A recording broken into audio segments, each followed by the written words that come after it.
Hi, everybody, and welcome back to the Culcom Daily Minutes podcast. I'm Jeff. I'm Rihanna. Okay, today we're filming at the Sinchon Culcom branch. Now, Culcom is not just a place where people exchange languages, but they actually meet up to, become better speakers, but also become friends, exchange culture, as well as they have often parties for people. Ooh. Yeah. So how they do this, people meet up in groups, right? And they discuss certain topics, and they're given ice-breaking questions on a sheet. And then through this, people become closer to each other, as well as finding out other people's opinions on subjects. Yeah. What's our subject today? Today we're doing transportation. Yeah. So we're going to do what they do in the groups. So we're going to go through all the questions that you might find at Culcom. Okay. So our transportation. Do you have a driver's license? If so, when did you get it? If not, do you have a plan to obtain it? I do not currently have a driver's license, no. I took a few lessons when I was in England at the time. My brother and mother were subject to seeing me stuttering, like down the road, like jerking. Yeah. And it kind of put me off. I was more scared than expected, actually, with driving. It's a similar thing. Do you have plans to get it? This year. This year? Yeah. And you? I had a learner's permit, Yeah. and I had the card, and I finished the written test, but I never got to the full driving test with a driving instructor. It's just when I was a teen too. Often, my friends would drive me around, but also they would get in accidents. But Is it a necessity back home? It is actually. Well, in Toronto, there's a great transit system, so not as much. But it's also kind of a independence, and you're able to go wherever you want and not have to wait. But anyway, I got accidents, and so there's a little bit of PTSD there. Yeah. I know if I could drive, I could become a good driver, but I can't really trust the other people around because a lot of the accidents weren't my friend's fault. So it's just wrong timing, or something wasn't seen, or. So, but I do plan to get it. I keep pushing it back every day, every year. Let's try and say 2023 is the year. 2023, okay. I promise to take the driving test. All right. And it's on camera. 2023. I do need it too, because I think it's a crucial thing. It is crucial. I've also delayed long enough. Yeah. So number two. Number two. How did you get a Culcom? Yeah. And what public transportation do you usually use, and why do you prefer it? So I actually live in Sinchon, so I came here today by walking. But when I go to the other branches, usually it's I take the subway, the Seoul subway system, because it's the quickest way. It's a good system. It's a good system. I prefer taking the bus actually, because I don't really the scenic route. Yeah, the scenic route. Sometimes it's even quicker, but it's not as packed during rush hour. I definitely as much agree. as the subway.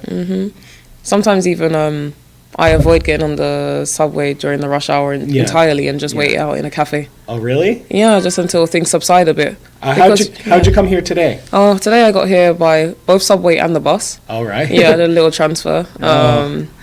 I genuinely love the subway because it's cheap and you can, get around really quickly and go really far without the cost being an arm and a leg. Yeah, the Seoul subway is leaps and bounds better than the Toronto transit system. The Toronto transit system is 24 hours, and when the subways do stop, there's buses that follow those same line, but it's 3 times more expensive, as well as there's only actually 3 subway lines, while Seoul has, I think, 20. 20? Yeah. Okay. I'm learning today too. If you include the Incheon, and you include and the Suwon areas too. Yeah. But to be honest, Seoul compared to London is way, way better. London is same as Canada, so expensive. Yeah. So expensive. And I'm not sure if it's worth it with all the breakdowns that happen daily. Oh, yeah. So next one. Yeah, okay, yeah. So number 3, do you think it would be better if the government offered public transportation for free? That would be an ideal world where transport is free. Transport is a necessity, you know. It just gets us from A to B, and everyone uses it more or less on a daily basis. It would, I think it would be ideal. But I think that's, Yeah, it would be ideal, but then... I don't think it's realistic, though, at all. I think, both you and I have the problem with it just being too crowded. If it was even free, there would be people just abusing the system. That's true. Yeah, like they just need to walk like 200 meters, and they're going, well, the bus is free, they'll just take that. So I like it that it's privatized in a sense. That it's separate. It's separate, and like the transit fee pays for the maintenance and even the development of the systems. I feel like in Korea, at least, that may not be the case. I feel like those who drive are very happy to just drive their cars. Yeah. And there are definitely a lot of people who really just don't want to take transport in general, too. Oh, yeah, that's a good opinion, too. Like, if it was free, there would be less people driving their cars, too. So that would reduce the pollution. Perhaps. The carbon footprint, as they might say. Where are we up to? Number 4. Yeah. Do you think people change character when they are behind the wheel? Yeah, I guess you and I, we're very confident, but then when we become panic drivers, yeah. And we're like, I remember like just driving home my mother's car home from the grocery store to her house, and just going and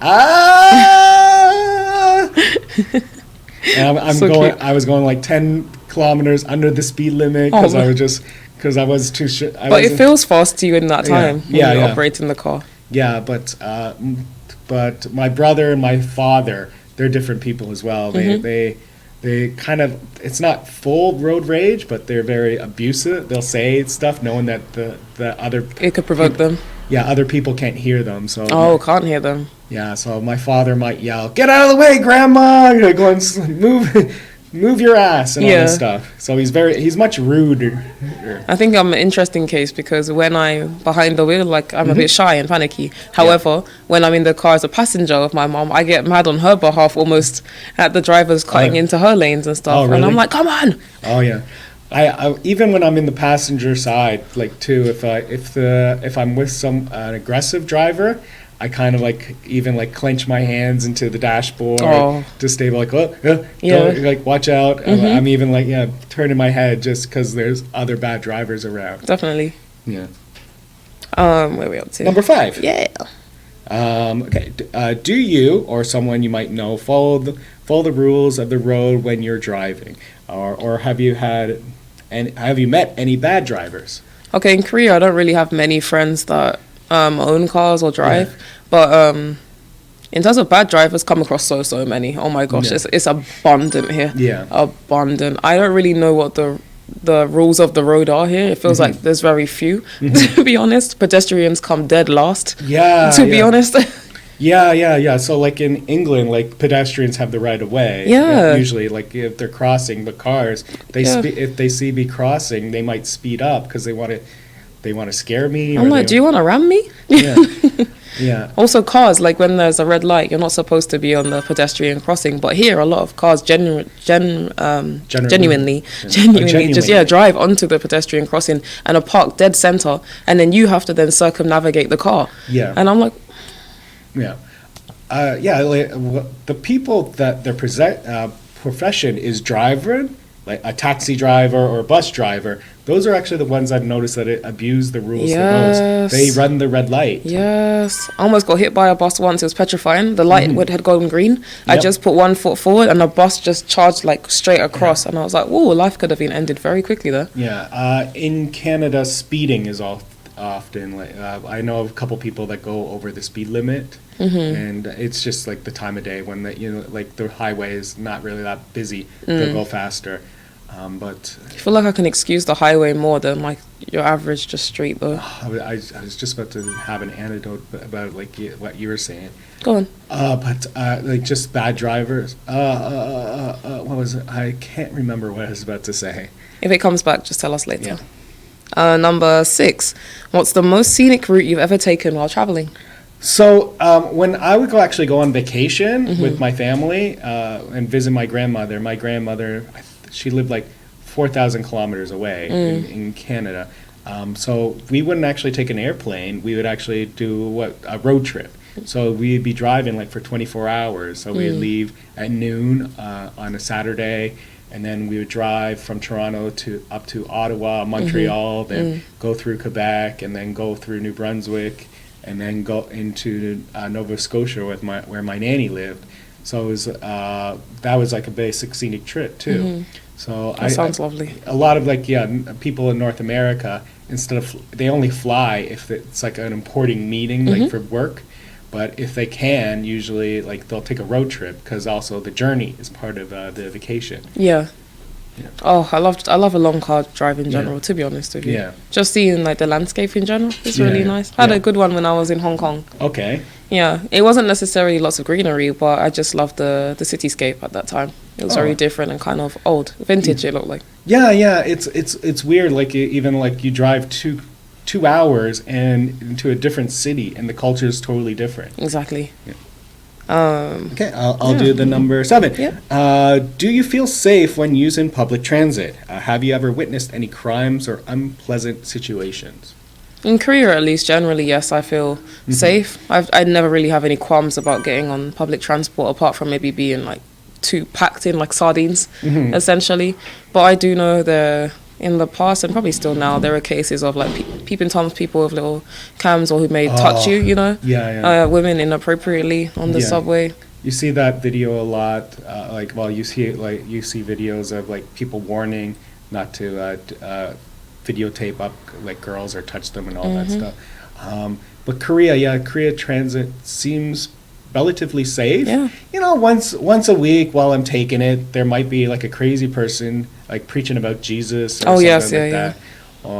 But it's they're harmless. Yeah, it's something that can't just be ignored. Just put your eyes back Yeah, down. I just move over to the next cart and all that stuff. And I also learned a bad lesson too, because there was actually even a drunk midget once that like Interesting. He asked me about God, and I just said, hey, I believe in God, and then he ended up like wanted to talk to me more, and I didn't really want to talk to him, and he ended up later chasing me actually through when I was like I found a station to transfer, and he ended up like following me, like trying like getting angry that I didn't want to talk to him. I ignored him even though I talked to him. Interesting. So sorry. That was the one lesson. So it's just if I see anything weird, I just try to move away from it. But no dangers at all. Just maybe crazy. Yeah. All right, number 8. If you could ride any animal as a vehicle, which animal would you choose and why? If I could ride. If you could ride an animal. So if it was a small animal, like it would have to be large enough to carry me? Or, yeah, I guess so. Let's go bigger. What animal would I ride? I think I'd do a rhino. Yeah, why a rhino? It's like just, Wakanda? It's just so random, but I also feel like it looks both dangerous and gentle at the same time to me. I was just going to something like that, like a big animal, but maybe a bear. A bear, like because they move pretty quick, but also like it's sturdy and it's safe. I guess until they start wanting to walk on 2 feet. Yeah. So bear for me. Yep. And a rhino for me. Okay. Have you or your friends ever been in a traffic accident? How did it go? How did you get through it? Actually, there was an incident while I was here, but my family are in England. My mum and brother had a truck collide with them at the side of the car, and all the window was like smashed, and the car was basically totaled, to be honest. Somehow they came out unscathed, which I'm really, really grateful for, but that was scary. Yeah. And not being able to be there too was difficult. Yeah, my brother had an accident while he was driving his car. He was always kind of like a speedster, so he had he had a Chevy Cavalier, which is a car that can go kind of fast if he wanted to, but he got what's called like T-boned. Yeah. So he was going through a green light and someone wasn't paying attention, and they hit the side of his car, and he had his kids in the back, and that from that he's like, from that point he realized he couldn't be reckless, but he had to watch out for his kids. So now he actually drives a large pickup truck. So in case if something like that does happen again, he's in a larger vehicle, so there will be less damage. Yeah, a bit more of a safety net. Were you here at the time? I was here at the time. So I was in a similar accident when I was in high school. That's probably why I don't like driving too, because I don't trust the other people on the road. Again, I was I wasn't injured. Like it was just like my neck hurt for about a few days. Yeah, but still, the shock. And it was thankfully the car that hit us was the same size as my friend's car. So there wasn't much damage except the whole left side of the car was actually just crumpled in. We couldn't open up the doors. I'm sorry you went through that. Oh no, it's fine. People Here to tell the tale. People have had much worse accidents, and so nothing fatal at all. Everyone was wearing their seatbelt, which that's the important thing. Yep, stay strapped in. Yep. All right, last one is, where is a good place to go for a drive with your parents? Ooh, where's a good place? So we always would maybe go in Toronto to the harbor front. So Toronto's on Lake Ontario, so you're just going from like the suburban area down to the beach, and we would feed the ducks. There would also be lots of food trucks there, and you can walk around. You can sit on the beach. Oh, that sounds nice. Yeah. I was trying to think of an equivalent in England, and I think I'm at a loss for words. I'd probably have to take my mom outside into a different country. Oh, a different country? Yeah. Which country would that be? I think for my mom specifically, somewhere beachy. Okay. She's very much someone who likes to lounge when Yeah. she's off work, so Yeah. maybe I would have to go where you went. Yeah, just She'd probably like that, yeah. Okay, Food, great. sun and sand. Well, that's all our questions for today. Thank you once again for tuning in to the podcast. If you have future questions about Culcom, you can visit them at culcom.co.kr. I've been Jeff. I'm Rihanna. Thank you. Bye-bye. Bye-bye.